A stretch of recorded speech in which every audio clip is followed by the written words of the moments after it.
كل يوم نتقابل هنا فنجان قهوة مع خالد. هل أصبح سد النهضة الأثيوبي كابوسا ينبغي على المصريين التعامل معه على أنه أمر واقع؟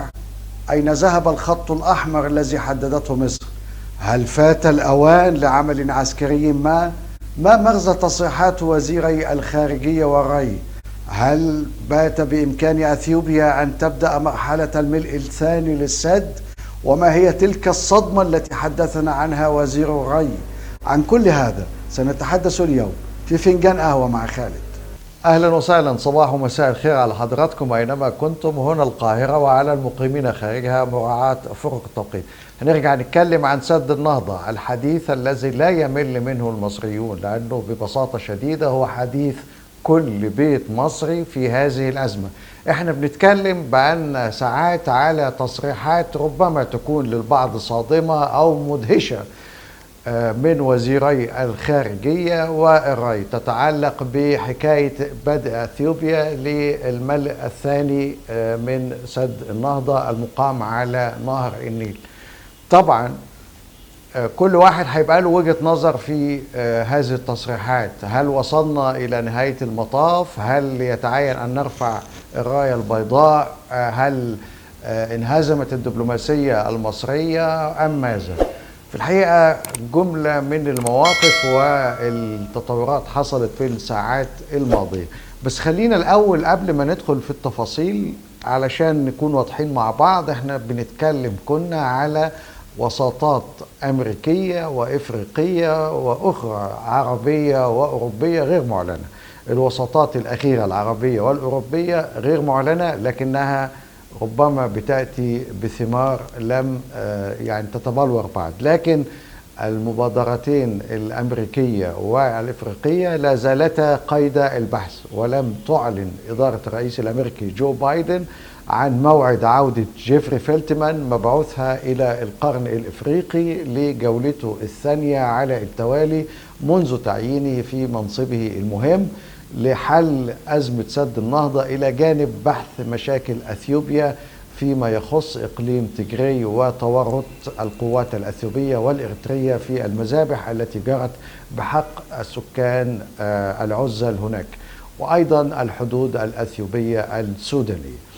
الوساطة الإفريقية لا زالت حتى اللحظة قائمة، باعتبار أنه رئيس الاتحاد الإفريقي اللي هو رئيس الكونغو كان زار القاهرة وأيضا زار السودان ولاحقا أديس أبابا. إذن في أي إطار يمكن تفهم ما قاله وزير الخارجية المصري السيد سامح شكري؟ في المقام الأول نحن ننتظر رئاسة الاتحاد الأفريقي الدعوة لعقد مكتب الاتحاد في حضور الأطراف لاتخاذ قرار يؤدي إلى إعطاء فرصة أخرى للعملية التفاوضية تحت إطار جديد، ربما بمشاركة أكثر فاعلية للمراقبين الدوليين وتوسيع نطاقهم بحيث يستطيعوا أن يسهموا بشكل إيجابي في تقريب وجهات النظر في وضع بعض الحلول التي تيسر من التوصل إلى الاتفاق.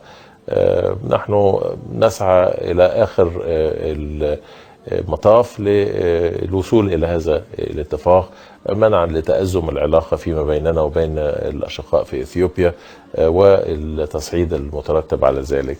السيد سامح شكري هنا ما كانش بيتكلم وجهة نظر شخصية، وما كانش بيعبر بشكل قوي عن موقف الدولة المصرية.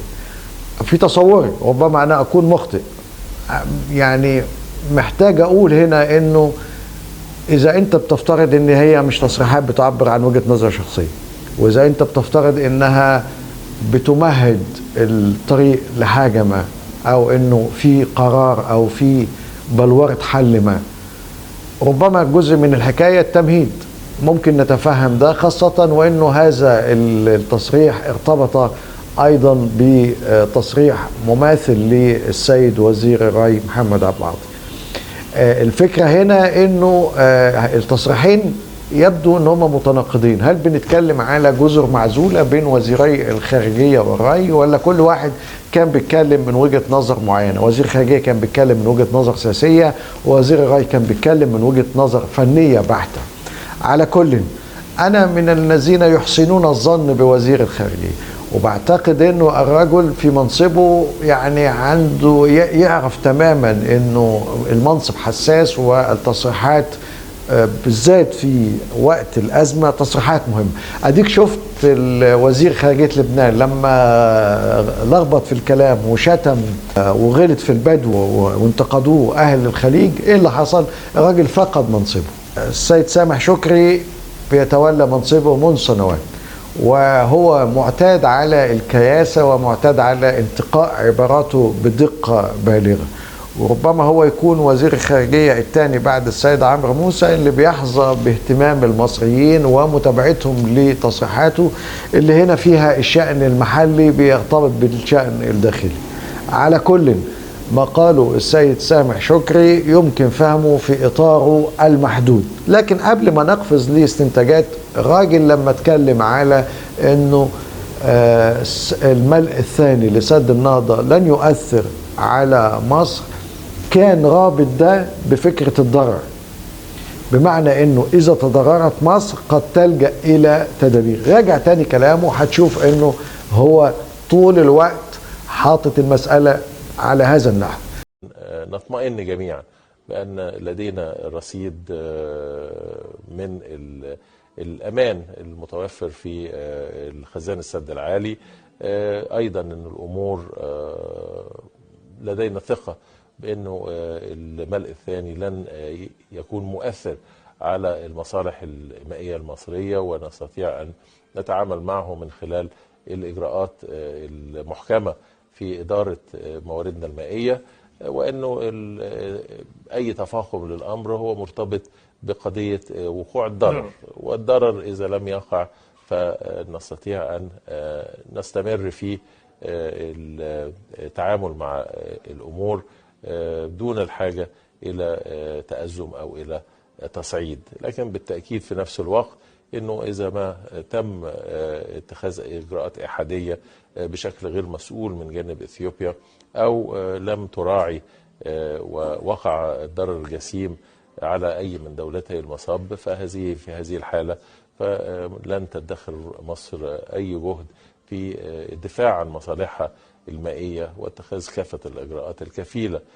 يبقى احنا بنتكلم على تغيير في الموقف المصري إلى حد ما وإلى حد نسبي، بمعنى انه الفكرة هنا ما بقتش في انك انت توقف الملء الثاني لسد النهضة، لكن انت هنا بتتكلم على السماح لأثيوبيا بأن تبدأ في الملء الثاني، ثم ترى ما إذا كان ذلك يهدد حصة مصر ومصالحها أم لا، وبناء عليه إذا وقع الضرر يمكن لمصر أن تأخذ قرار. طبعا ده في تغير كبير جدا في الموقف المصري، بمعنى انك انت طول الوقت بتقول للأثيوبيين مش هتكملوا السد ومش هتدخلوا المرحلة الثانية إلا باتفاق قانوني ملزم. وده نفس التصريح اللي قاله السيد الرئيس عبد الفتاح السيسي في نفس يوم صدور تصريحات وزير الخارجية. يبقى هذا التغير راجع من ايه؟ البعض بيقول انه رئيس اصله التقى مع رئيس اثيوبيا بوساطة فرنسية. الحقيقة الرئيس كان بيزور فرنسا لحضور اجتماع افريقي معني بالسودان بالدرجة الاولى، والتقى على الهامش مع رئيسة اثيوبيا زيها زي غيرها من رؤساء الدول اللي تصادفوا وشاركوا في هذا المؤتمر.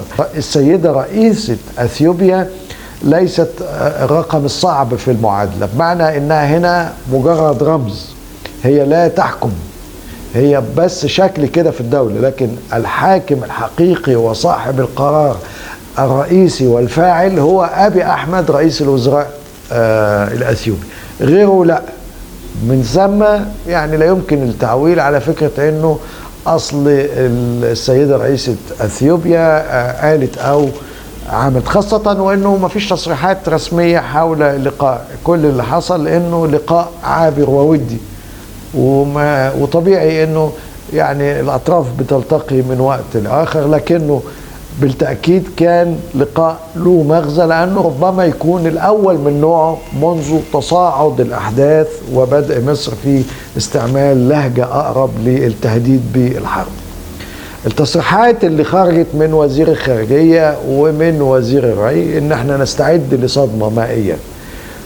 الرأي العام ربما ينتاب الهلع وقد يكون محقا، لأنه المعطيات ليست بالكامل أمامنا، لكن إذا بنحسن الظن في الدولة، بنحسن الظن في وزير الخارجية، يبقى هنا الراجل كان بيوجه كلامه للرأي العام المصري وبيطمئن المصريين بأن النيل في أيدي أمينة، وأنه لا قلق بالمطلق مما قد تفعله أثيوبيا. لكنه من ناحية أخرى بيغير المعادلة تماما. احنا طول الوقت كنا بنتكلم على أنه نمنع أثيوبيا من المضي قدما في الملء الثاني من دون التواصل والاتفاق. الآن احنا بنتكلم على أنه بإمكان أثيوبيا أن تبدأ مرحلة الملء الثاني، لكن إذا تضررنا قد يبقى لنا موقف.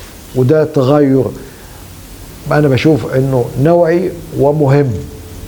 لكن للأمانة وعشان نكون واضحين مع بعض، وزير الخارجية تحديدا في كلامه لم يستبعد العمل العسكري. هو طول الوقت بيربط الخيارات المتاحة والمطروحة بفكرة أن يقع ضرر على مصر.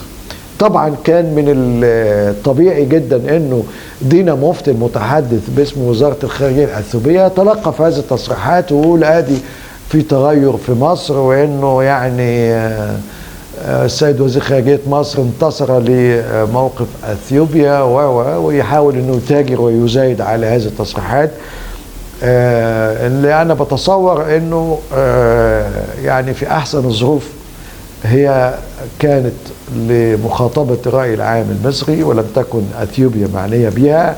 ليس هناك تغير في الموقف الرسمي المصري حتى هذه اللحظة فيما يتعلق بكل الخيارات على مائدة المفاوضات. إذا ما لم ترتدع أثيوبيا وتستجيب لمطالب مصر والسودان بأنه يبقى في اتفاق قانوني ملزم وشامل يتعلق بسد النهضة، يبقى احنا هنا بنتكلم على عمل عسكري. العمل العسكري له تبعياته وله تداعياته.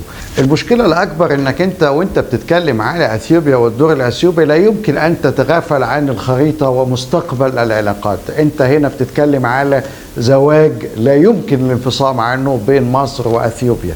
هذه علاقات تاريخية قديمة وتاريخية لاحقة ومستقبلة بإذن الله تعالى. لكن أنا حابب أشير هنا إلى فكرة رئيسية، وهي أنه تعاملنا مع الدولة وأجهزتها فيما يخص أزماتنا الخارجية لا ينبغي أن يكون بالقطعة، يعني ما نعملهاش بالحتة. أنت بتتكلم إذا أنت واضع ثقتك في أجهزة الدولة ورئيسك، يبقى لا تشك مطلقا بأنه السياسات اللي هياخدوها هتبقى في صالحك. دي نقطة. النقطة الثانية أنه ما شفناش على مدى السنوات اللي تولى فيها الرئيس عبد الفتاح السيسي في مواقفه الخارجية على الأقل أمر يستحق أنه نشعر معاه بالانزعاج. أنت كنت بتتكلم على عداء مع تركيا وقطر بسبب مواقفهم الكتيرة، وهذا الموقف الآن بيتغير. بتتكلم على خط أحمر رسم في ليبيا منذ أشهر وأدى إلى نقلة نوعية في العمل السياسي هناك، صحيح مش بالشكل المطلوب لكن أسهمت بشكل كبير جدا في نقل ليبيا من صراع عسكري إلى صراع سياسي. أيضا بتتكلم على إدارة علاقات مصر الخارجية بشكل متوازن يحقق مصالح الداخل. أيضا بتتكلم على الرجل الذي نجح بدعم الشعب المصري في الإطاحة بنظام الإخوان اللي كانوا بيقولوا إن هم جايين يحكمونا 500 سنة.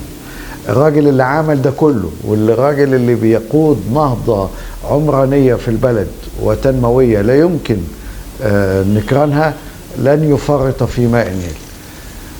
لكن المغرضون لكن ربما للمغرضين في المدينة بعض من وجهة نظر أخرى. دعونا لا نتفق معها ودعونا لا نستمع إليها، لكن دعونا ننتبه إلى أنه مصالح مصر وتاريخ مصر بقرار هذا الجيل الأجيال اللاحقة. بظن وبعتقد أنه الرئيس عبد الفتاح السيسي معني بما سيكتبه عنه التاريخ، وأنا بتمنى أن يكتب أنه هذا هو الرجل الذي حافظ على حقوق مصر الشرعية والتاريخية فيما يتعلق بمياه نهر النيل. ما تجيش الأجيال اللاحقة وتقول مر من هنا ولم يفعل شيئا. أتمنى أني ما كنتش أطلت على حضراتكم، وإن شاء الله أشوفكم في حلقة جاية. تحياتي، مع السلامة.